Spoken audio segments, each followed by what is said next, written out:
ओम शांति।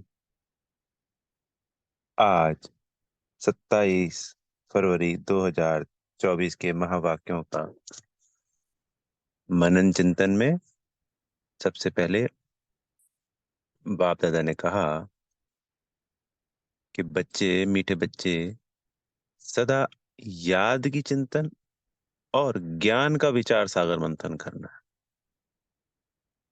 तो बाबा की जब याद में रहते हैं और ज्ञान का मनन चिंतन करते हैं तो नई नई पॉइंट निकलती रहती हैं। ये जो बाबा पॉइंट सुनाते हैं इसके अंदर से भी और गहरी पॉइंट निकलती और बहुत अद्भुत होती और फिर खुशी रहती है, हर्षित रहती है आत्मा।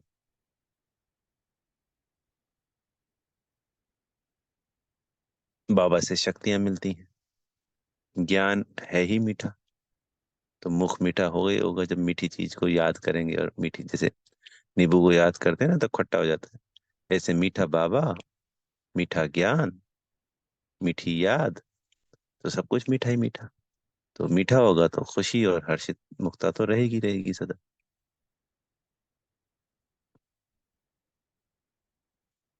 पूरे दिन में जब भी मौका मिले, समय मिले, ज्ञान के एक दो पॉइंट मुरली के धारण करके उनका मनन चिंतन करते रहे। फिर बाबा ने आज कहा कि इस ड्रामा में सबसे बड़ी कमाल किसकी, तो हम सभी बच्चों को पता है और इसमें कोई डाउट ही नहीं कि कमाल तो सिर्फ एक बाबा की ही है। क्योंकि हम कुछ भी, चाहे हम देवता बने हैं, हमारी जो सर्वोच्च अवस्था है, यहाँ पे ब्राह्मण है दिखाई नहीं दे रहे हैं, पर ब्राह्मण देवताओं से भी ऊंच है। पर हमको बनाने वाला कौन? शिव बाबा। इस संसार के सर्व आत्माओं के दुख को हरने वाला कौन? शिव बाबा। हमारे 63 जन्मों के विकर्मों को भस्म करने वाला कौन? शिव बाबा। 21 जन्मों की प्रारब्ध बनाने वाला कौन? शिव बाबा। राक्षस असुर के समान जो संस्कार हो चुके हैं आत्माओं के, उनको असुर सो ब्राह्मण सो फरिश्ता सो देवता बना देते। फरिश्ता कौन? शिव बाबा। कांटों को कहते हैं फूल बना देते हैं। तो कोई संसार में ऐसा प्रोसेस है क्या जो कांटों से फूल बन जाए? नहीं। तो ये जादूगरी कौन करता है? शिव बाबा। उनकी जितनी महिमा की जाए उतनी कम है। संसार के डिक्शनरी में ऐसे कोई शब्द नहीं जो उनकी महिमा कर सके।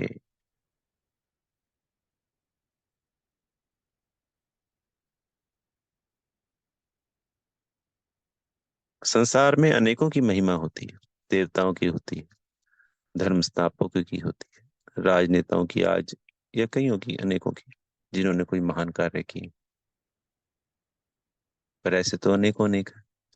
पर इन सब को बनाने वाला कौन? वो है शिव बाबा। अगर देवताओं की सबसे ज्यादा महिमा है भारत में, तो देवता बनाने वाला कौन है? शिव बाबा। तो महिमा योग्य एक ही है। हमें भी, बच्चों को भी, दिन में अनेकों बार मन ही मन बाबा की महिमा भी करनी चाहिए। जिसको याद किया जाता है उसकी महिमा की जाती है। तो वो जो गुण और शक्तियां होते हैं महिमा रूपी जो हम कर रहे हैं, उसमें कोई बाबा को कुछ नहीं मिल रहा है कि भाई हम महिमा किस लिए करें। वो महिमा से जो गुण शक्तियों को हम याद करेंगे बाबा के, वो हमारे अंदर धारण होंगी। ये नियम है, कायदा है कि जिसको याद किया जाता है उसकी गुण शक्तियां अपने में आती हैं। इसलिए बाबा कहते हैं कि अपने को आत्मा समझ मुझ परमात्मा को याद करो। जब हम देहधारी होते हैं तो देहधारी भी जिस देहधारी को याद करता है तो उसकी कमी कमजोरियां भी आती हैं अंदर। पर चूंकि बाबा तो ऑलमाइटी अथॉरिटी, गुणों का सागर, शक्तियों का भंडार है, चक्रीन का पहाड़ है, तो हम भी मीठे से मीठा बनेंगे, गुण और शक्तियों के सागर बनेंगे। इसलिए बाबा कहते हैं कि मुझे याद करो। बाबा की इसलिए महिमा करनी चाहिए अनेकों ने। जैसे बाबा प्यारा ज्ञान का सागर है, सुख का सागर, रोज मुरली में कोई ना कोई 2 पॉइंट लेते हैं ना बाबा, किसी में 3, कभी 4, के ज्ञान का सागर हूँ, शांति का सागर हूँ, प्रेम का सागर हूँ, सुख का सागर हूँ। तो ऐसे ही बाबा को याद करना चाहिए। मेरे सुख का सागर प्यारा बाबा, मेरा शांति का सागर प्यारा बाबा, अपने अपने तरीके से जो सबको अच्छा लगता है। तो हमको क्या बना देते हैं बाबा? देवता। हम कहाँ ठोकरे खा रहे हैं 2500 वर्षों से, और सिर्फ एक 25 वर्ष का जन्म कह लीजिए, 2.5 वर्ष का जन्म, कई बच्चे सिर्फ मात्र 2.5 वर्ष भी रहेंगे, और कई 2.5 महीना भी रहेंगे, और क्या बन जाएंगे? देवता बन जाएंगे। कहाँ 2500 वर्ष और कहाँ 2.5 महीने। यहाँ तक कि कोई 2.5 दिन भी अगर ज्ञान को ढंग से रीति समझ ले, याद कर ले, तब भी वो वर्षे का अधिकारी बन गया। 2.5 सेकंड में भी उसको निश्चय हो गया बाबा, और बाबा को दिल से पुकार दिया, तो भी वो वर्षे का अधिकारी बन गया। तो किसकी महिमा? जिसकी 63 जन्मों तक गला नहीं करी,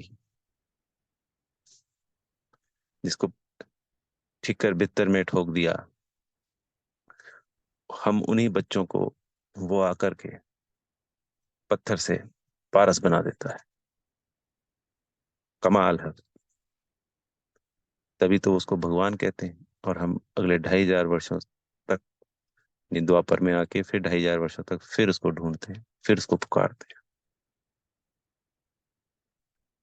बाबा ने आज फिर कहा कि आत्मा और परमात्मा क्या है।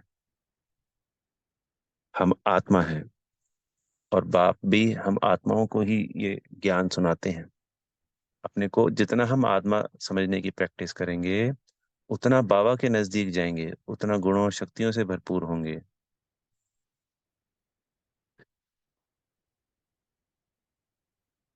फिर बाबा ने आज धारणा के लिए कहा, स्पेशली जैसे ऊपर कहा था ना,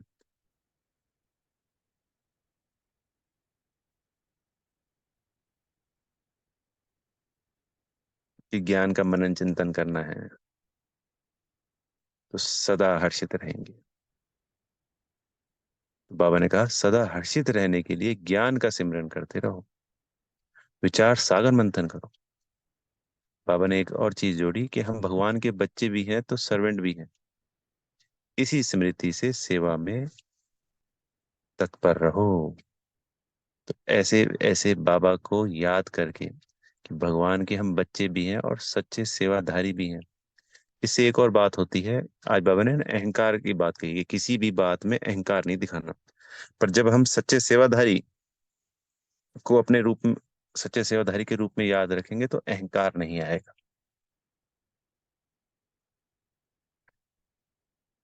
बाबा के हम बच्चे तो हैं ही हैं। सेवाधारी कौन? बाबा को रोज कहता है ना कि मैं तुम्हारा सेवाधारी हूँ, तो बाबा बना हुआ है।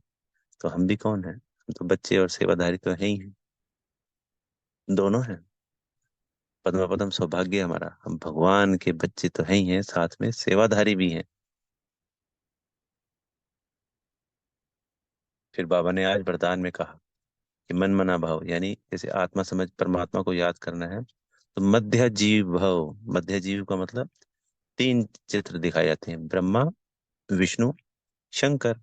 तो उसके मध्य में कौन है? विष्णु। वो मध्य में जीव है, उसको याद करना है, वो हमारा क्या है? लक्ष्य है। तो बाबा ने कहा जब मध्य जीव को याद करेंगे, अपने स्मृति में रहेंगे, तो यह भी मन मना भव में ही आएगा, क्योंकि उसके साथ साथ आत्मा याद रहेगी। और मध्य जीव को बनाने वाला कौन? परमात्मा। अनेकों अनेक बातें याद रहेंगी। तो अपने सत्युगी नारायण के स्वरूप को, लक्ष्मी जी के स्वरूप को याद करना है, लक्ष्य को याद करना है, सत्युग में अपने आप को इमर्ज करना है।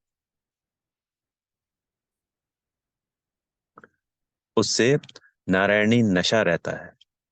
नारायण के जो गुण हैं वो हमारे अंदर आते हैं। बाबा से हमें दुआएं मिलती हैं, बाबा की दी हुई गिफ्ट है। जब कोई पिता अपने बच्चे के लिए गिफ्ट लाता है और बच्चा उसको देख देख के बड़ा खुश होता है, तो बाप का खून बढ़ जाता है, खुशी से झूमता है कि मेरा बच्चा खुश है मेरे गिफ्ट से। तो जब लौकिक पिता को ऐसा हो सकता है, तो वो परमात्मा तो हमारे को क्या बना रहा है और क्या दे रहा है।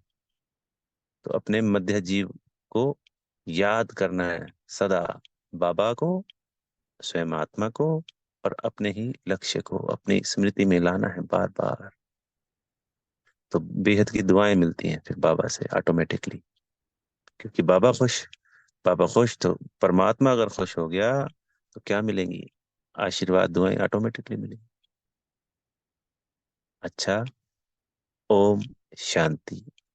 बेहद का शुक्रिया प्यारे मीठे बाप दादा जी का।